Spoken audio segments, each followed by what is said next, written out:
Good evening, bonsoir. My name is Osa Katchen, and I'm the chair of the Canadian Urban Libraries Council and the chief librarian and CEO for Halifax Public Libraries.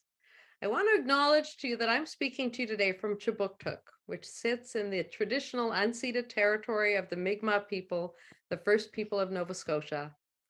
And, all of us who gather today, we are living and working on different Indigenous territories and homelands.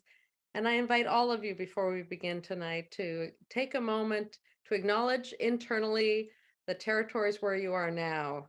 I know as I walked past the beautiful ocean this morning on my way to work, I am reminded of how grateful I am for the opportunity to live and work and play on this land. So, on to our program. This year, more than 1,000 public libraries throughout Canada have come together for One eRead Canada. And I am thrilled to welcome you to this live conversation with Peter McCambridge and Catherine Hastings and CBC's Sheila Rogers. So, a big thank you to CBC Radio Canada and all my colleagues in all those public libraries across this country who have made this National Digital Book Club a reality. It makes me so happy to see the enthusiasm and participation we are seeing, particularly for this book, which I really enjoyed.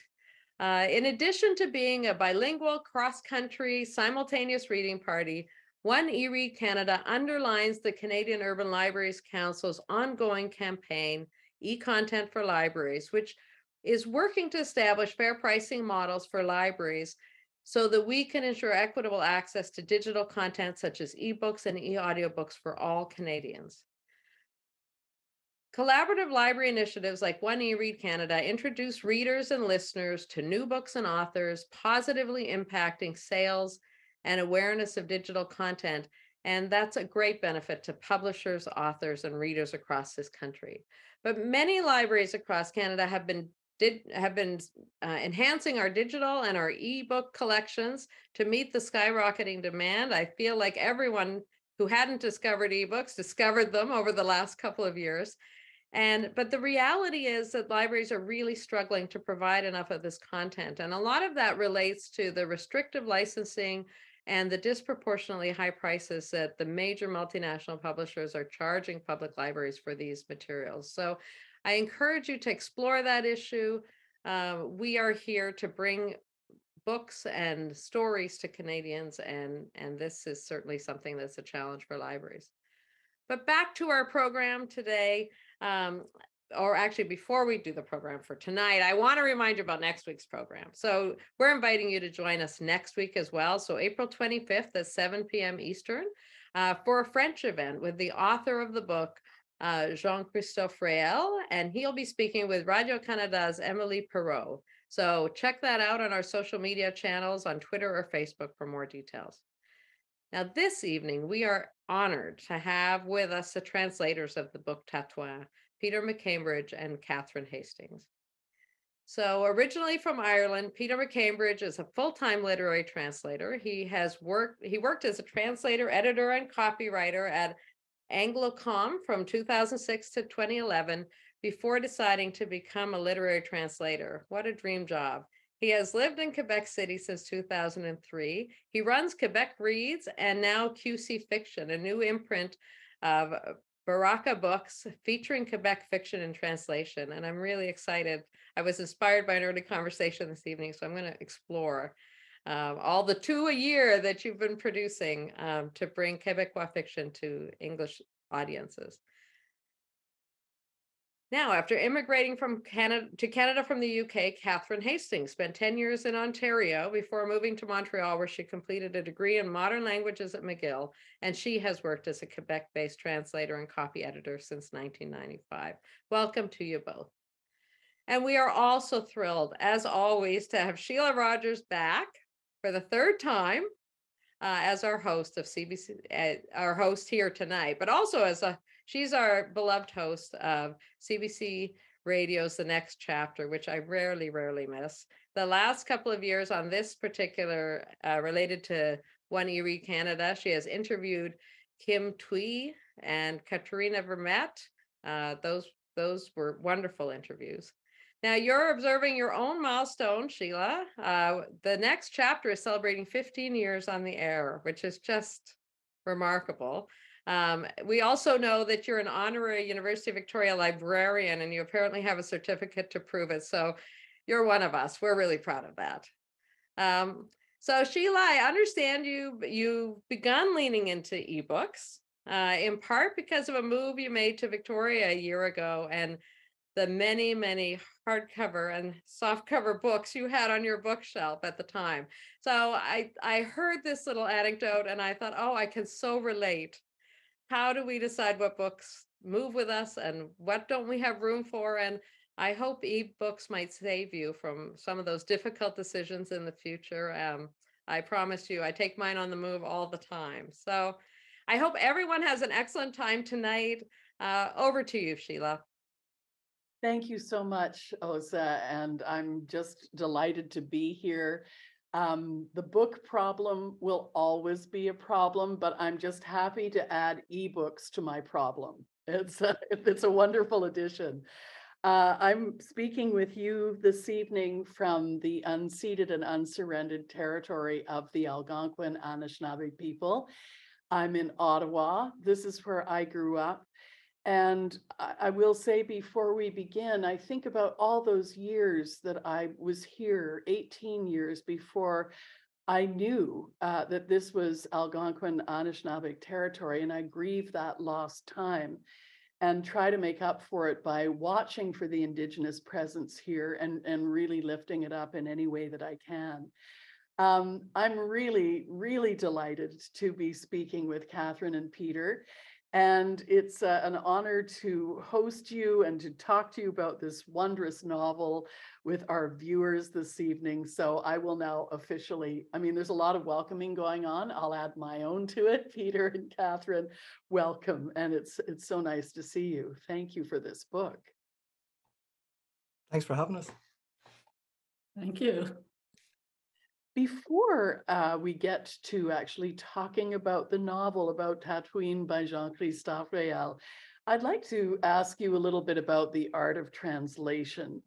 I've heard it described as getting into a second skin, but hopefully not leaving too much of your own DNA behind.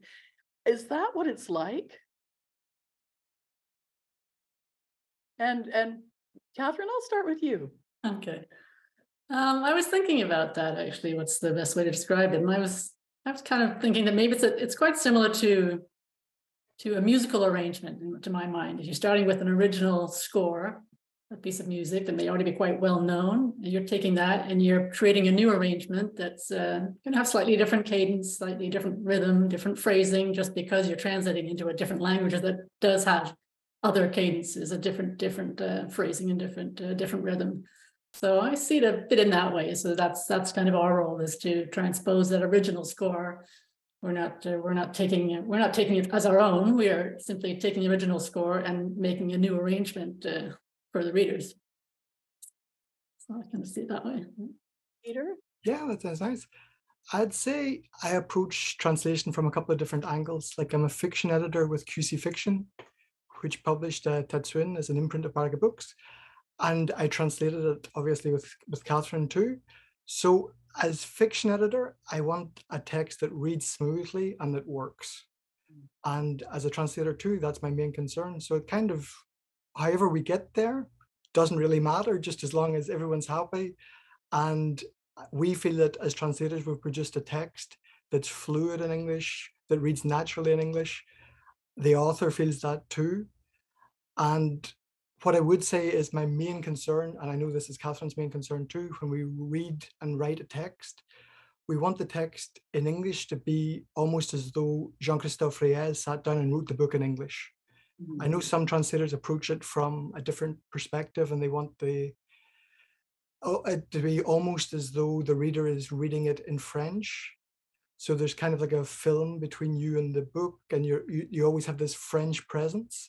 Well, we try and remove the French presence in a nice way and remove the barrier between the reader and the book, so it feels a natural experience for the reader, so that the reader in English has as much of the same experience as the original reader did in French of reading the book in the French original. Catherine, when you talked about it as akin to arranging a piece of music, sometimes when arrangers arrange, they reinterpret as well. Is that something that you kind of have to weigh as you're translating? It is a balancing act. You want to be faithful to the author's story, to the voices of their characters. But at the same time, as Peter was saying, we also want to be faithful to our readers. We want them to have an experience where it's a natural flow. They're not stumbling over awkward syntax and things like that. So yeah, that's kind of how I see that transition from the French to the English for us. It's really about making it flow, having a fluid read. As a reader, I approach that as a reader. I like to read. I like to speed read. So I don't want to be stumbling across things. I want to be able to get into the story and just go with it. So that's kind of how I approach it as well. I'd love to know how to speed read. You're all Lots of practice. Peter, how do you avoid this sort of literal translation and the awkwardness that comes with it? By just avoiding literal translation, perhaps? Well, I think it depends where you start from, where you want to end up with. Like for me, whatever you're translating, if you're translating a press release, a poem, a song, a novel, my main concern is I want it to read naturally. So my translation technique is the same no matter what I'm translating. If I'm translating an email or if I'm translating a 400-page novel, I try and make every word on the page ring true and sound naturally English. And for me, a lot of that comes through dialogue. Like we put a lot of time and effort into polishing our translations. And we want especially the characters to sound natural, which is a challenge, obviously, especially with cultural references. And you are translating a book that's set in a different part of Canada to many of the readers where they'll be reading it. And you've things as simple as the names of pharmacies or the names of cinemas or the names of books and artists they might not have heard of. And our job as the translator is to try and smooth the process for the reader as much as possible without removing the foreignness or the exoticness or the interest, I suppose, that the reader will have in being part of this new world. Were you aware, both of you, as you were translating, that there's the people I've talked to who have read Tatooine feel this is a very Quebecois novel. Are you aware of that feeling as you look back on your translation? Yeah, it was something we thought about. It is, yes, as Peter said, it's set in Quebec, and the recognizable, landmarks and the names, street names, and things like that. But at the same time, the story is a universal story that I think can appeal to all people from anywhere, really. So yes, we are aware of it, and sometimes we may try to smooth things over so it's not too noticeably. If we come across something, we say, okay, nobody outside of Quebec is going to understand this reference. We might smooth it over a bit. We might add a little something to explain things, but in general, we're not trying to cover up the fact that it's a Quebec novel either. We want to keep those references as well. That's what make it what it is as well as a book. Yeah, absolutely. So Yeah. as fiction editor for QC Fiction, since 2015, we've put out 3 different translations per year. And they're all very different in their each ways. They're often by first-time novelists. But one of the things I've tried to do is find books that are from Quebec, but not necessarily about Quebec. So books that are outward-looking, books that are proper international literature that will appeal to readers in Australia and South Africa and England, as much as they'll appeal to a reader in Ontario. So this is very typical of one of our books. It's set in Quebec, but there's so many pop culture references. It's quite American in that respect, but it's kind of universal cultural these days. It's not particularly Quebecois, I would say. Mm-hmm. Can you tell me a little bit more about QC Fiction and the goals there? I understand too that there's a look at first-time novelists and emerging writers. Is that so? Yeah, absolutely. So I run QC Fiction for Baraka Books in Montreal, and we really set out to try and do things differently. Like when we started in 2015, I had the impression that it was the same authors being translated in the rest of Canada, often by the same translators. often it was novelists who had a proper back catalogue, who had Recording in progress. who had 6 or 7 novels behind them. And for me, it was important to give voice to both a new generation of novelists who I was reading at the time in French in Quebec, but to a new generation of translators too. So almost all of our novels that were brought out with QC Fiction are first-time novelists. And I'd say the ones that aren't, it was maybe a second novel. It's very few people are anything other than in their 40s or younger. And it was equally important to me to give a chance to first-time translators too. And all that to say, we got a first-time novelist, we paired them up with a first-time translator. But then for me as fiction editor, we edit the life out of the translation and we put time and effort into it to make it really shine, to really go the extra mile, to try and make every book as fluid and as agreeable to read in English as possible. How do you do that as a pair? What's the partnership like, Catherine? Well, this was the first time we've worked together a lot, but never actually on the same translation. So when Peter first approached me and said, "Oh, do you want to do a co-translation?" First, I thought, how is that gonna work? And is it gonna sound disjointed? So I thought about it for a bit, and then after 5 minutes, I think I said, "Yeah, sure, let's do it." So then we started, this book, you probably noticed, doesn't actually have chapters. So we thought how best to divide it up. So we said, okay, let's just take chunks of about roughly 2,000 words per section. And then we just alternated. So we would translate every other chapter or section, and then we would revise each other as we went. So often we'd be I'd be revising Peter, and at the same time, I'd be translating the next section as well. So we went along sort of together at the same time all the way through. So, and we bounced ideas off each other the whole time. There's a lot of back and forth. I was looking over my emails, and I think we must have sent hundreds of emails, Peter, hundreds of comments in our revisions about, what do you think of this? What do you think of that? And I think it just made for a better end product, actually, the fact that there were 2 of us working on it, and we really thought everything through. Peter? Yeah, we've worked a lot together before. Catherine's translated a few books for QC Fiction, which I've revised, and I've translated some books too, which she's revised for me. And this was like a natural progression of doing that. It was taking it to more of an extreme. But we both have a similar approach. We both felt the voice would end up in a similar place in English. So it worked just as we'd hoped it would work. And in fact, now when we look through the book, we can't tell who translated what. Like, we really can't see where it began, where it ended. Like, it's just our translation. That is fantastic, and that's the dream, isn't it? Yeah, absolutely.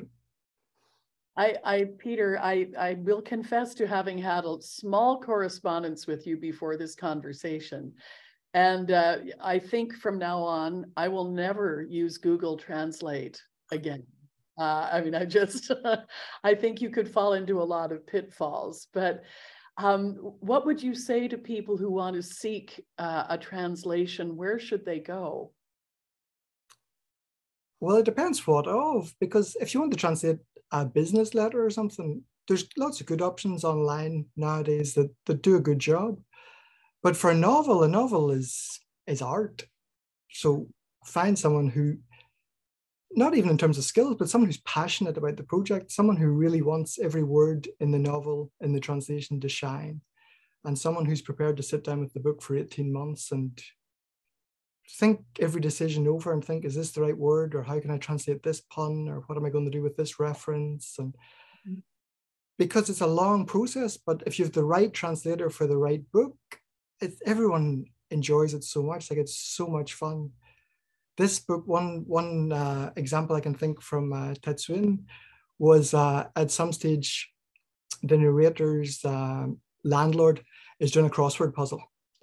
So he says to him, 5-letter word, and I forget what it is in French, but I remember emailing Catherine about it and saying, it seems to me that the crossword clue here is it's a random word.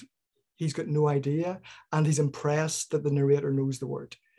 So we had a think, and we had a bit of a back and forth, and we came up with something equally random in English that was a 5-letter word that just fit the context. So there's a bit of recreation, and we want to have the same overall effect, that it had in the French reader. So you have to be creative sometimes in how you want to go about that and what you think works best for the book and works best for the author, and if we're all happy at the end of the day. Yeah.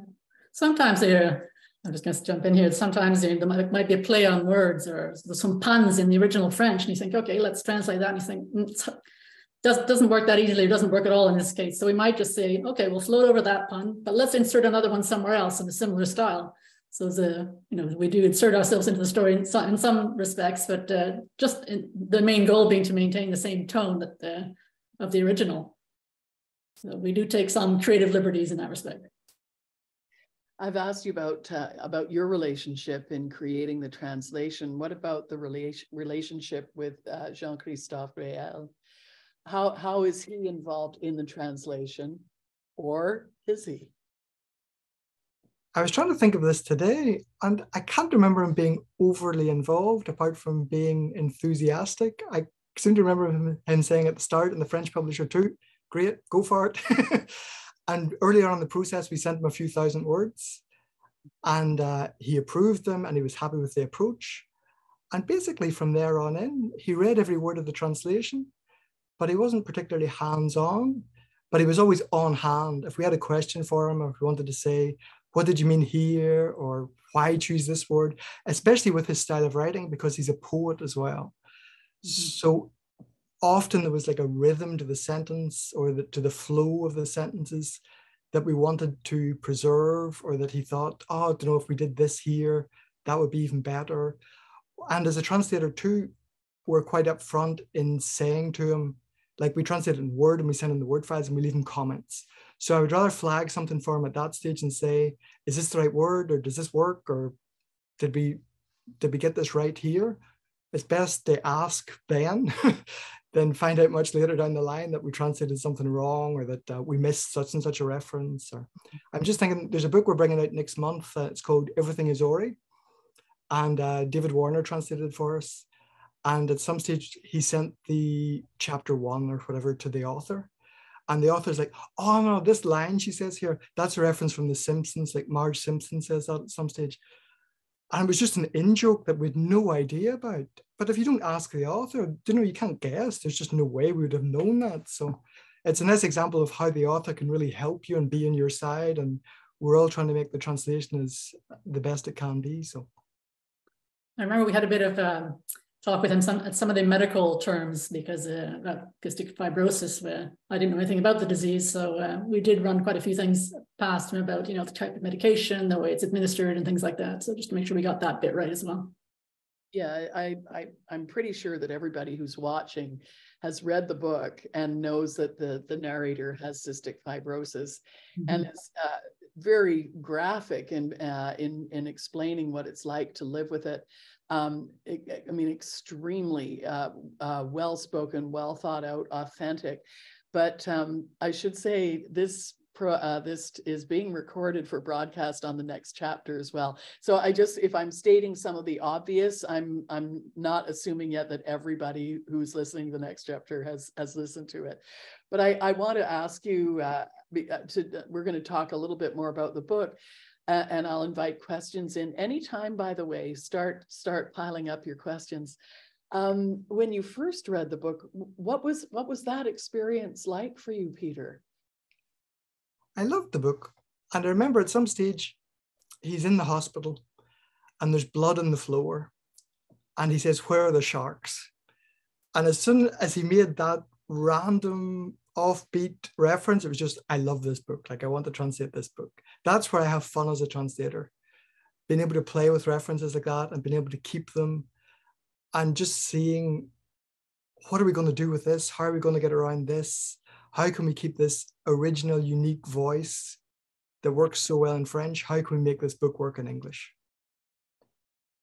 Catherine, what about you?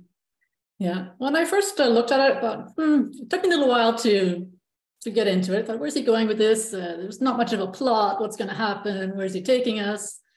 And then gradually, he grew on me as a character, and I was really rooting for him by the end of the first couple hundred pages. I was like, okay, I want this guy to, I want him to be okay in the end.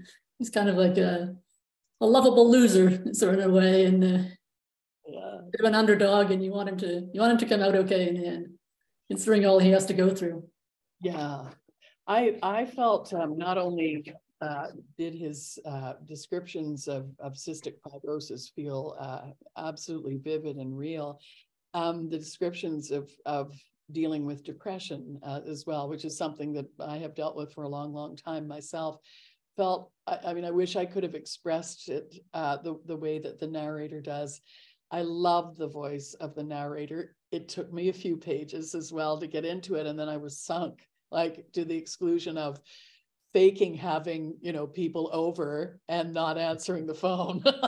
So, I mean, probably that's like a 5-star rating, but I would like to talk to you about the voice of the narrator and how you characterize his voice. I think it's such an interesting voice. He's very deadpan. He has this way of dealing with life, and the life he lives isn't easy to deal with. So he makes these jokes, and I was listening. One thing I should say is I listened to prepare for this. I listened to the audiobook again, and I think the narrator of the audiobook completely nailed the voice.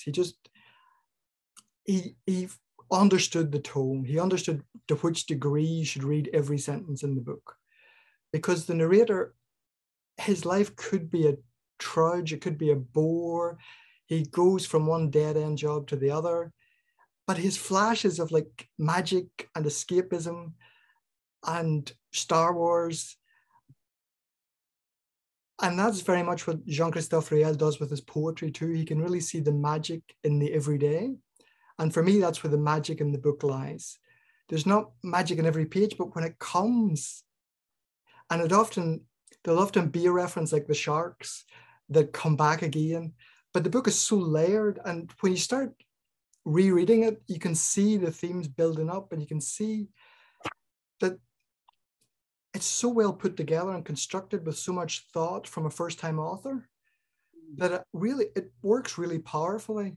Whereas you might not think that's what you were getting into if you thought you were reading a book about a guy that works in a supermarket with cystic fibrosis. Yeah. But for me, it's all about the voice. The voice makes the book.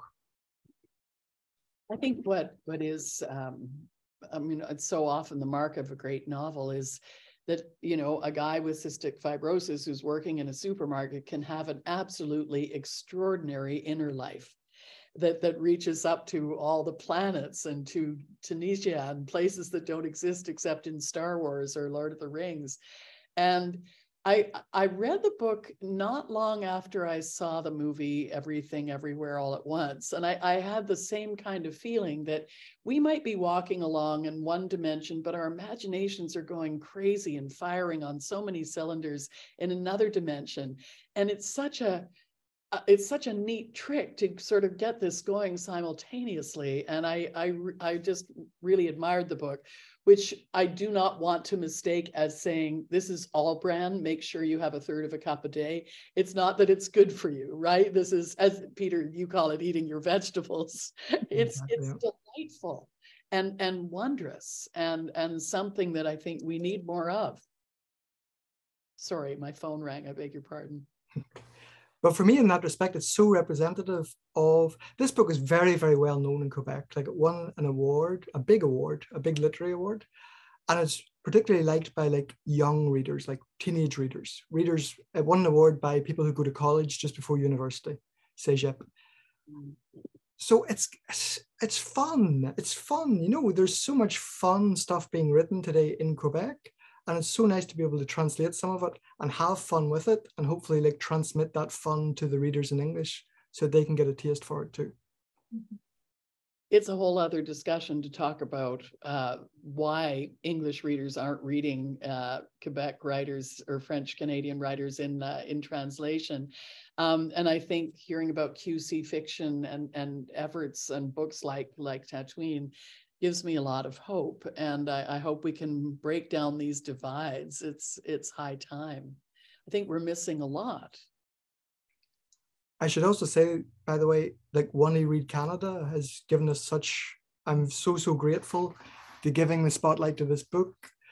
It's given us a lot of publicity, and hopefully it's put it in the hands of more readers. across Canada.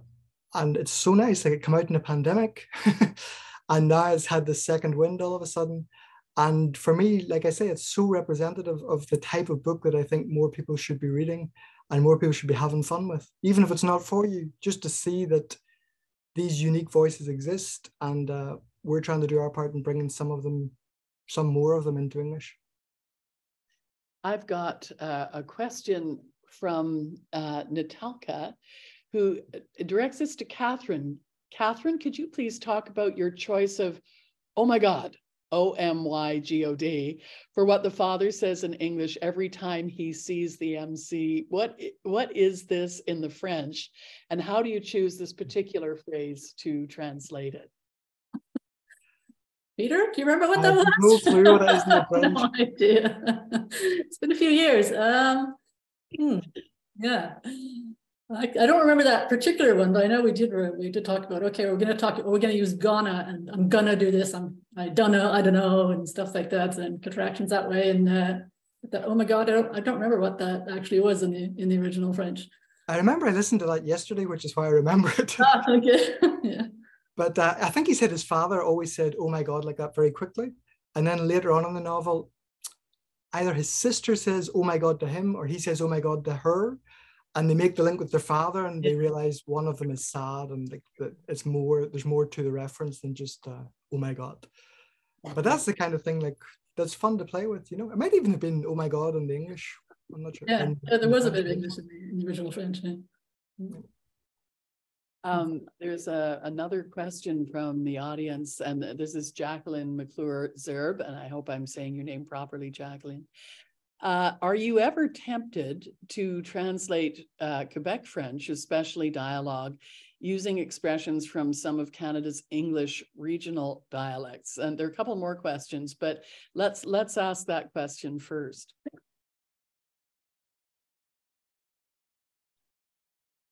I couldn't do that because I don't really speak Canadian English. So I don't have enough knowledge of like a dialect. I've been tempted to translate Quebec like theatre in particular. Like I know Michel Tremblay has been done into Scottish, and I'd be quite tempted to translate something into Northern Irish. But it's a completely viable approach, translating something into the type of English you speak in Newfoundland or Nova Scotia, or I think it would work well. Catherine? Yeah, well, I guess I couldn't say that I would speak in a Maritimes accent or even know the right expressions for that, but it would be an interesting challenge for sure. Yeah. A question inspired. This question is inspired by the Winnipeg Libraries podcast. Is the ending meant to be interpreted realistically or metaphorically? That's a question from Christine Walton. Probably a question they'll want to ask the author next week at the when he's on the show. But I think it could go either way as well. I think it's really up to the reader how they interpret the ending as well. How about you, Peter? What did you think about that? Yeah, as translators, we don't get to play about much with the author's intentions. It's more it's more the words on the page and the effect they have.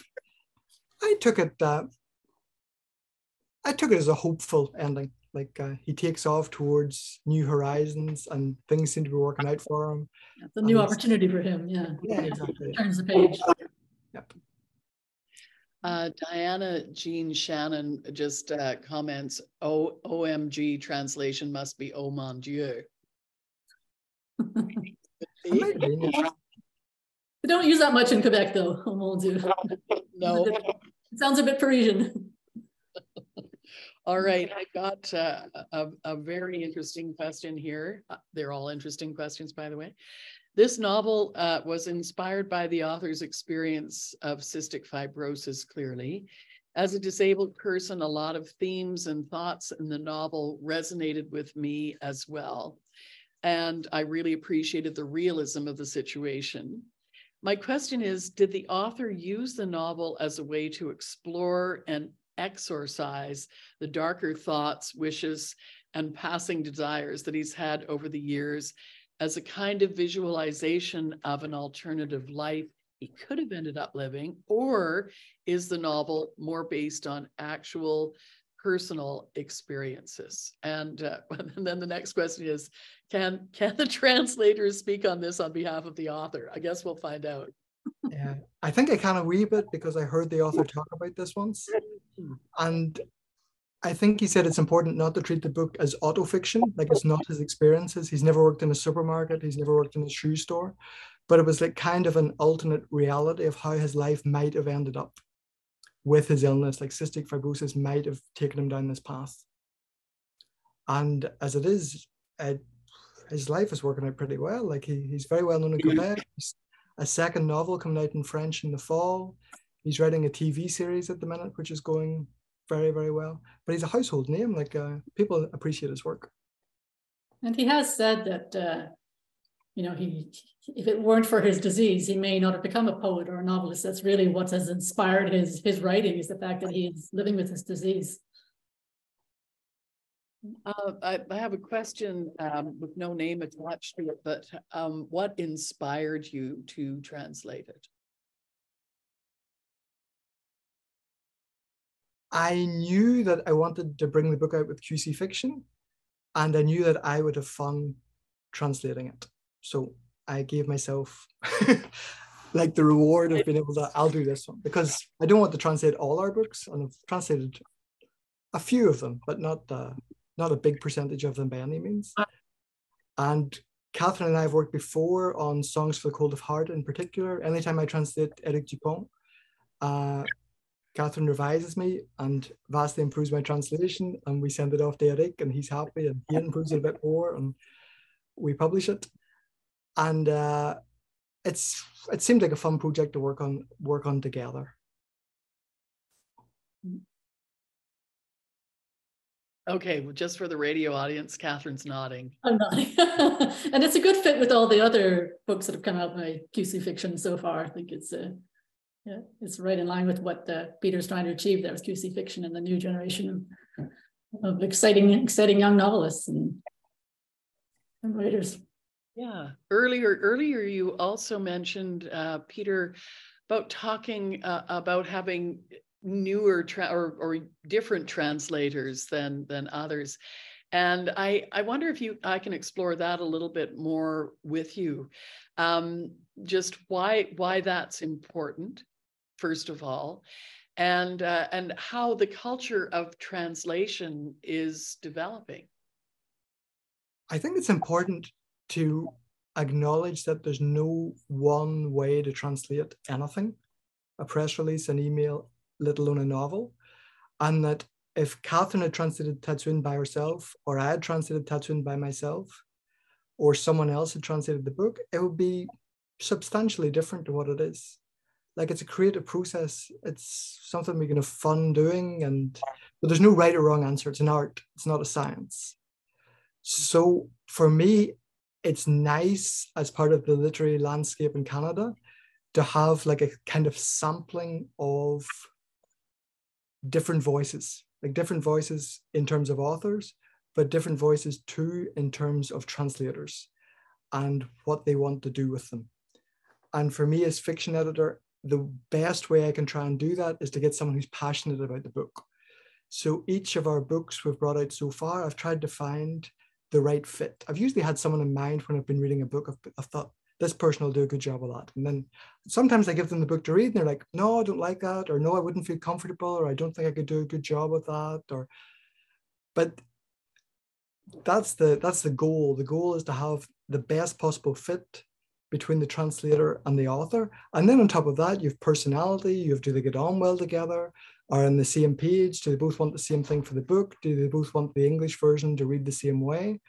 There's so many dynamics and approaches that it seems fitting to dwell on that a bit more, rather than say, this person is a good translator, they should translate this author. And because this person translated this author, well, they should do this author. And I find that, well, I still find in Canada that sometimes well-known translators are being given young authors, and you end up with a situation where people in their 70s are translating people who are 20. or people who are 18. So you have this young, exciting voice who's being translated into quite, well, very well written Canadian English, but quite old-fashioned, quite traditional, quite classical writing. And I wanted to try and mix things up a bit and show that these young Francophone writers are a new generation. They're taking risks. Their language is often slangy and fun and untraditional in so many ways.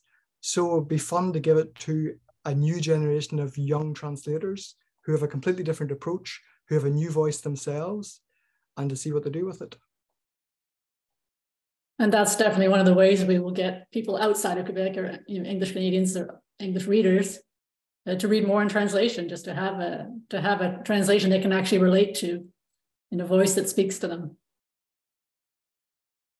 Couple of questions just within what you've said for both of you. Do you have to like the book to be able to give it a fair and just and robust and a creative translation? I've never translated a book I didn't like. Like, I don't think I could. Like, it's too much time and effort, and it's usually 18 months, 2 years you're dealing with a book. Like, it's a long time to be going back and forward. And if you're not passionate about the project or the author, and if you don't think the author's writing is great, It's going to show. It's going to show. Like, I don't know. And you might end up with an English translation, but your English translation isn't going to be passionate. Might not be good, but at least it's going to be passionate. That's all you can aim for, I think. And if you have a translator, as say a young artist, and it works out really well, does that mean you're kind of linked for life, or what happens?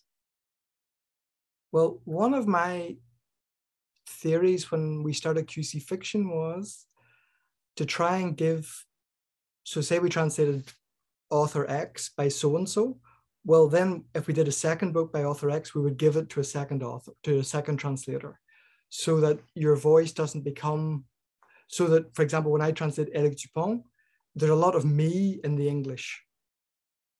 So when people read Eric Dupont in English, it sounds, it's my version of Eric Dupont they're listening to. They're not listening to someone else's version. And I think it's valuable for every author to be available in as many different versions as possible, so that people get more of an idea of the author's original voice. Because you can be as faithful as you want, there's always a bit of the translator in the translation. So I think just in terms of, if it's always the same translator doing however many authors, well, however many authors sound like that one translator. But if, especially within QC Fiction, we've got 21 books, I don't know, we've probably 10, 13, 15 different translators trying to bring as many voices as we can into English. So I think it's valuable and it's worthwhile trying to get new voices on the scene too. And then for the translators too, they're happy to translate a book for us, and then hopefully that's a stepping stone for them, and they can start their career and they can go and translate other authors with different publishing houses too. Now, did you want to weigh in on that? Just at the same time, as Peter said, he's translated well, all of the Eric Dupont's books that have come out in English, I believe, Peter, you've translated. So you really get to know the author. You really develop a bond with the author, and I guess that shows through. I've done two books for the same author for QC Fiction, and you really feel like you know where they're coming from by the second novel as well. Want to say what those books are, Catherine? They're by Jean-Michel Fortier. That's right. Yeah, I think they're on the shelf behind Peter. Oh yeah.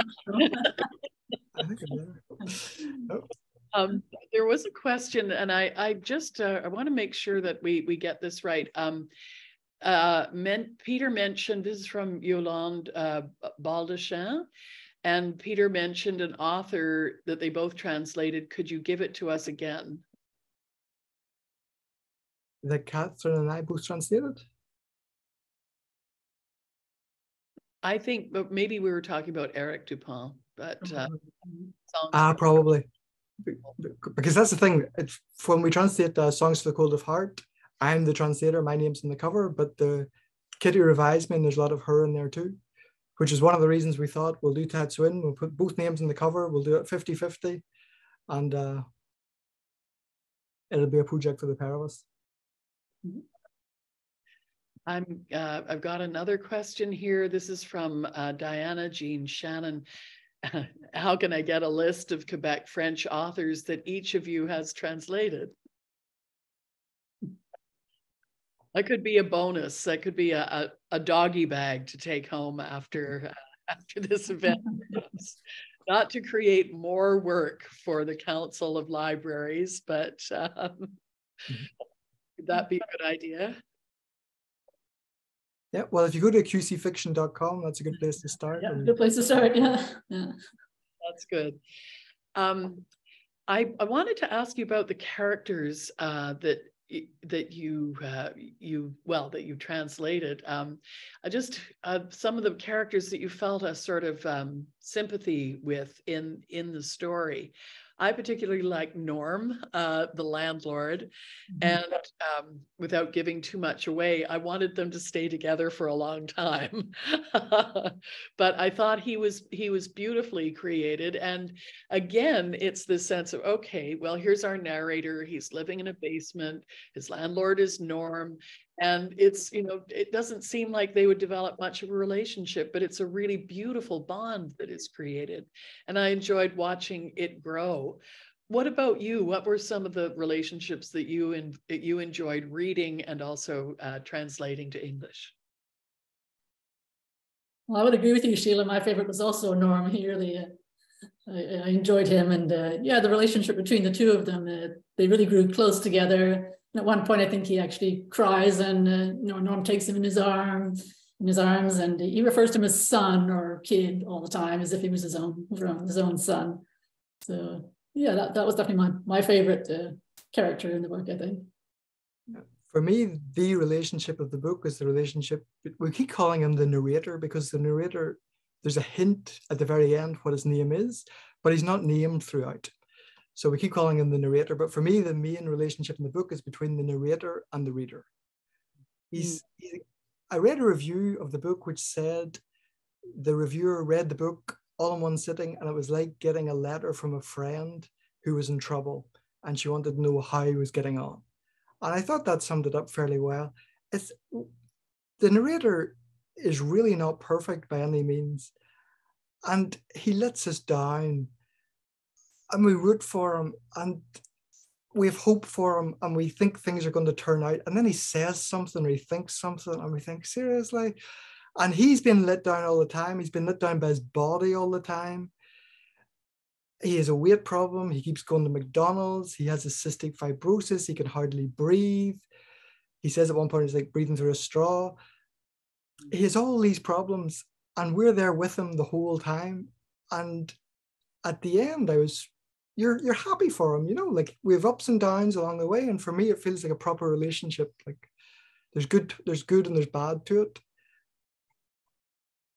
But it's worth sticking with. It's worth, I think the author had so much talent, been able to put us in the position where we're sometimes uncomfortable. It's not always comfortable reading, but we want to stick with it. We want to stick with the narrator, and to be able to create a character that's complex while at the same time seeming so working class and so almost like unidimensional. As the book progresses, we realize there's more to things, and there's more to his personality, and there's reasons to stick with him, and there's reasons to root for him. So for me, that was the relationship that stuck with me. I felt, there were elements of the book that felt cringeworthy, and yet I recognized my own many cringeworthy thoughts that never come out of my mouth, especially on the radio. But I think that when people read Tatooine, they're going to feel, I don't know how to categorize it, but sort of an uncomfortable recognition, perhaps, that we all have these wild thoughts going through our minds that we would never utter. And with luck, maybe they'll just fly out of our ears, but they don't always. But I just felt, it's about it. Okay, here, I can name it. It's our humanity. I think that's what we're reading in Tatooine. Yeah, maybe part of it too is it's so from the narrator's perspective that we're so with him the whole time that it's almost, parts of it are almost stream of consciousness. So we're really in his thoughts. And maybe part of it's we're so with him that some of it's oversharing. We don't necessarily want to hear that, but we hear it, you know, and that it is what it is. And then there's the poetic touch too, where he'll come up with such a weird metaphor or a weird symbol or thought, and then it comes back and there's another layer that's added to it, or it makes more sense later on in the book, and it's worth sticking with and building on. And you can really see Jean-Christophe Riel's talent for taking an image and building, using it to build with like a poet. Yeah, I remember. I've got my notes here as I read it. First of all, the wisdom tooth. He writes my wisdom tooth. He says, my wisdom tooth still hurts. It's pumping like a heart. I wish I had a tooth instead of a heart. Then I'd feel something. Yeah, I mean, I just love that. And it's so weird, but it's so good.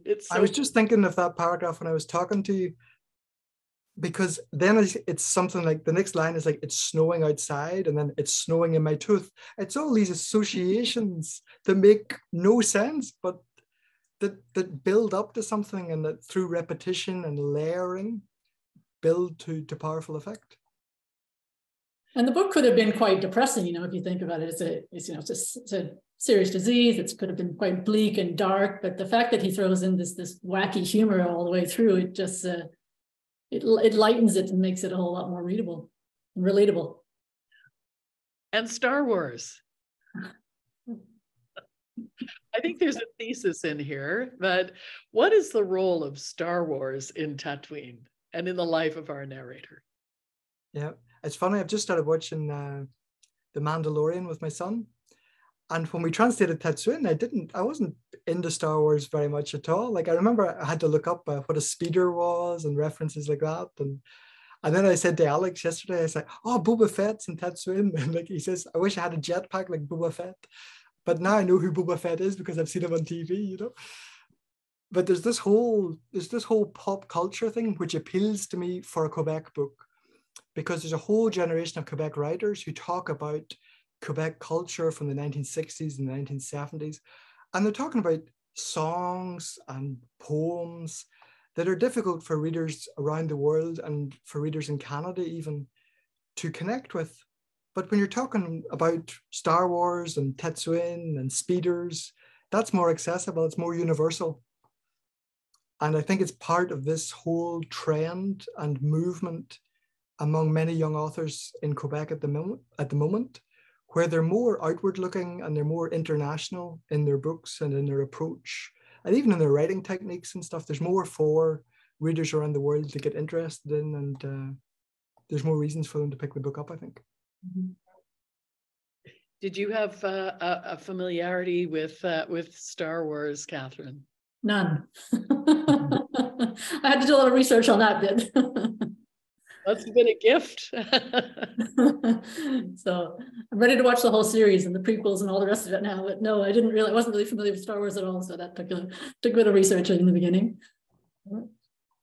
I'm keeping one eye on the clock because we only have about 6 minutes left. So if there are questions, this is the time, dear viewers. Please submit your questions or your comments, and we'll get them in before our event ends. I want to ask where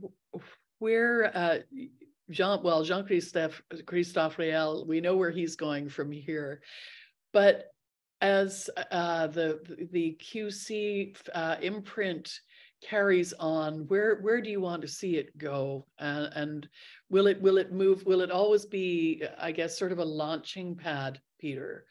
Or will it build into a house where it won't be just first time novelists or emerging writers?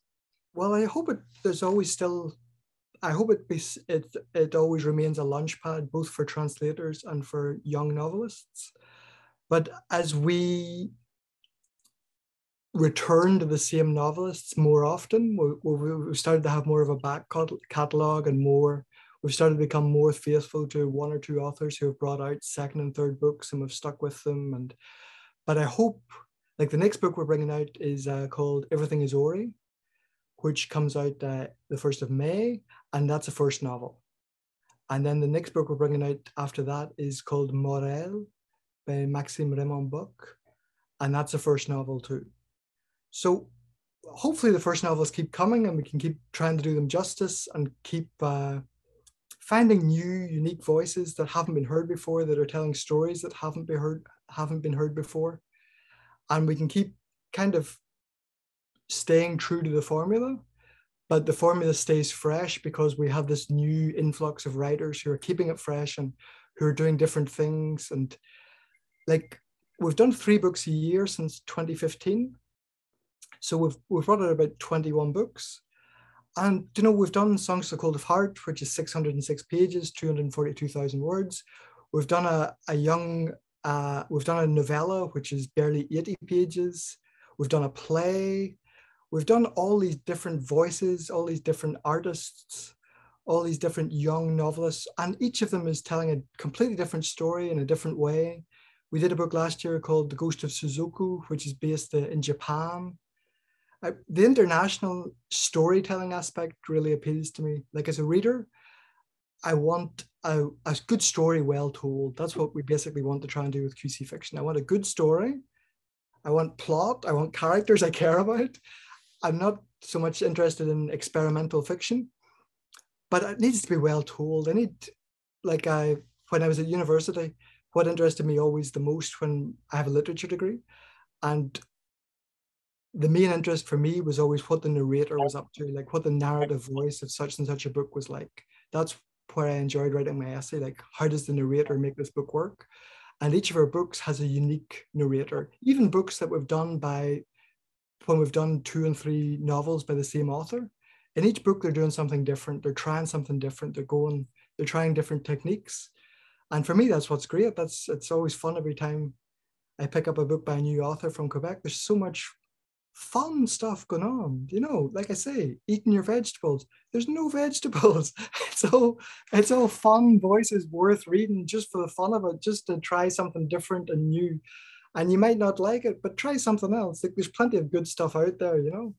I feel like Canadians have this conception of, Quebec, like when I was in high school, I had to read this book for French class and it was terrible and it was so boring. And they're basing their experience on one author and one translator. You know, there's so much out there, like pick something up. And I also feel we have this argument of, should we translate more books from Quebec? But this month alone, you know, Linda Leith Publishing, Baraka Books, Véhicule Press, Book Hug, Talon Books, Biblioasis, they're all bringing out translations from French. There's no shortage of translations from French, but there's a shortage of coverage of the books that are coming out. So I don't think we need necessarily even more voices. Sometimes the question gets framed in such a way, it's like, oh, this is such an interesting voice, there should be more of this kind of thing. But we should kind of like give more time to discovering more of it, because there's a fair sample of it out there already. It's just, unfortunately, so much of it is undiscovered. So much of it comes out and disappears and doesn't get a page-long review in the Globe and Mail, you know? And it doesn't get, you know, a section on the next chapter beyond maybe 3 or 4 times a year. And I know we've missed a lot. I will own up to that. There's a quick question just before we go. A translator, says Yolande, is in a way similar to an actor, interpreting and bringing the work of art to the public. You probably have developed a close relationship with the authors. Yes? Catherine? Yes, that sounds like yeah, I definitely agree with what they say, but maybe not no contact directly with the author, but just the fact that we are so immersed in the book when we are translating it, that we feel like we're right there beside the author on the page. And it's that kind of relationship we do develop with the author and with the characters, and they come to be part of our lives as well. So yeah, in that sense, we are, we're actors in that sense. Yeah. I have a minute left, and in that minute, I want to thank the two of you so very much. First of all, for the wonderful, seamless translation of Tatooine, and what a joy it is to read. Thank you for bringing it to us. Thanks to QC Fiction for publishing it. And thank you for this wonderful conversation. It's been just delightful to speak with you both. Thank you. Thank you, Hey, Sheila. thank you so much. It was so good. Great opportunity. Yeah, well, this is 1E Reads, and this is what they do. And they really shine lights on wonderful things. And I'm so delighted to speak with two brilliant translators and to feature you on the next chapter. And that broadcast will be, I believe, May the 13th. It's either May 6th or May 13th. So that's when it will be on. And well, I'll look forward to hearing your voices again then. But in the meantime, thank you so much for what you do. So beautiful. Thank you, Sheila. Hey, thank you. Thank you for what you do as well. Well, that's very kind of you. Thank you so much. And thank you to our viewers and the readers who tuned in. I'd also like to thank the great team at the Ottawa Public Library and to the Canadian Urban Libraries Council. And a reminder that the event in French, Un Livrel, the next 1E Read, Un Livrel, takes place en français on Tuesday, April the 25th. And Peter, perhaps you would like to say the title en français. I can say it in an Irish accent. So the title in French is Ce qu'on respire sur Tatooine. Sounded pretty Quebecois. Not bad. And thank you so very much. It's going to be Jean-Christophe Réal in conversation with Émilie Perrault.